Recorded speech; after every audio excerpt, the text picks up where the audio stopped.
The reader. Mama, Mom, Mother. Encourager, cheerleader, teacher, coach, advocate, sister, friend, love.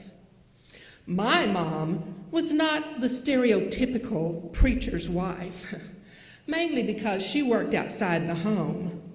My mom was a high school English and drama teacher and school librarian.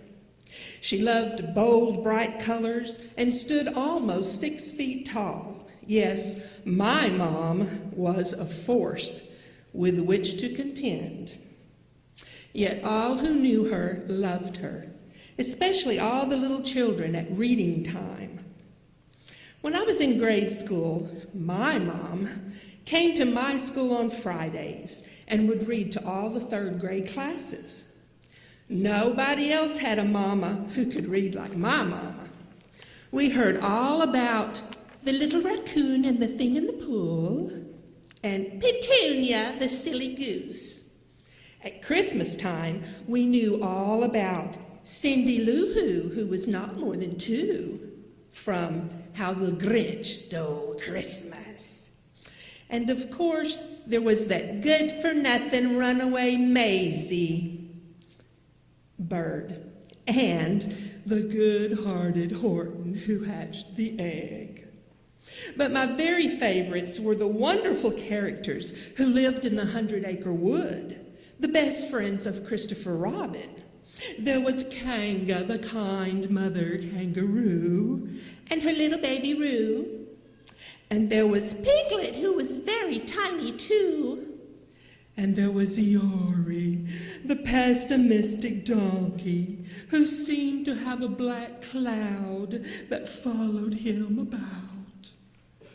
And there was Tigger, Tigger the tiger who loved to bounce.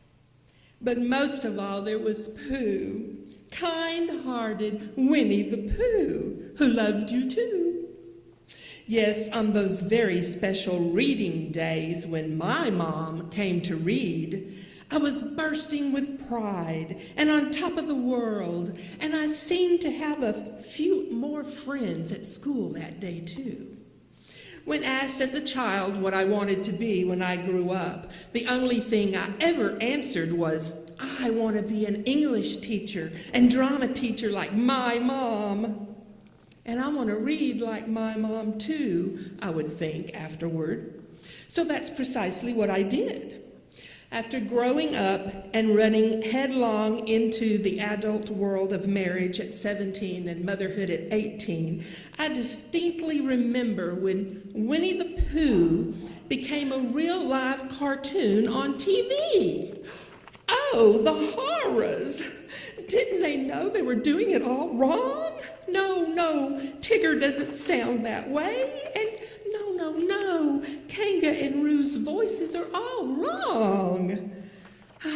Then, at Christmas time, How the Grinch Stole Christmas was now a TV cartoon too. And yes, you got it. They got that one all wrong too. Oh dear, what is a mother to do?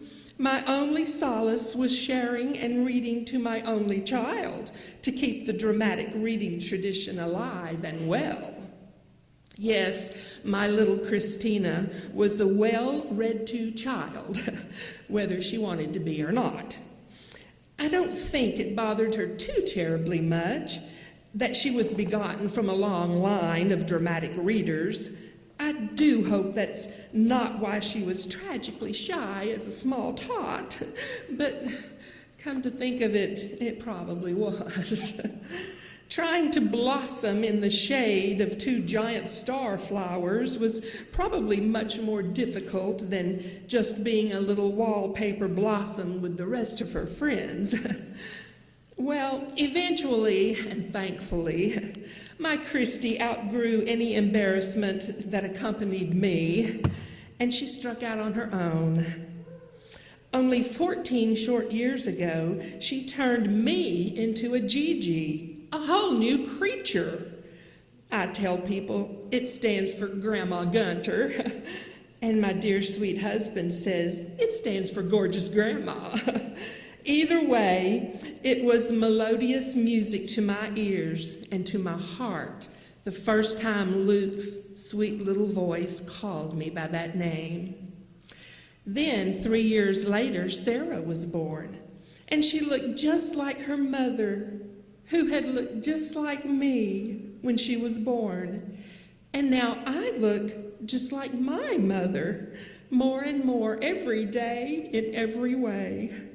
I finally understood why my own mother was so crazy, over-the-moon nuts about my Christina when she was born.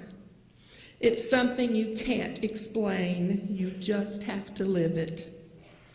Now my grandkids are 14 and 11. My mom got to hold Luke in her arms shortly after his arrival in this world. Then she went home to heaven less than a year later. At times, I feel sorry for my grandkids who never had the joy of hearing my mom read to them. But I am so happy they still love to come to Gigi's house. And I really love to visit at their home and at their school, and to read when I have the chance, and carry on the tradition of reading like my mom. Sometimes they act a little embarrassed, but I can secretly see they are proud of their Gigi, who reads like no one else can. And on those special days, I think they seem to have a few extra friends at school too. Thank you.